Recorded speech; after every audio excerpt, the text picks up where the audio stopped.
Sayyidina Zubair bin Awam radhiyallahu anhu meninggal setelah kematian Sayyidina Uthman.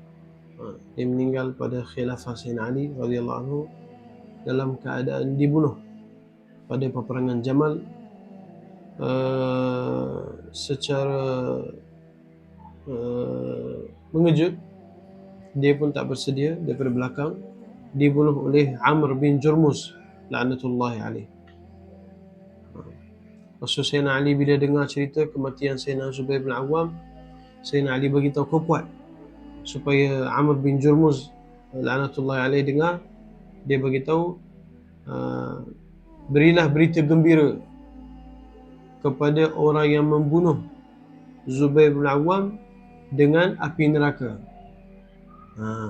Sepatutnya api neraka berita sedih, tapi untuk mengejek Amr bin Jurmuz la'natullahi alaih, Sayyidina Ali beritahu, berilah berita gembira kepada orang yang membunuh Zubair bin Awam dengan api neraka. Kerana Nabi sallallahu alaihi wasallam bersabda, likulli nabiyyin hawari, bagi setiap nabi ada pembantu, wa hawariyaz Zubair, dan pembantu saya adalah Zubair bin Awam radhiyallahu anhu.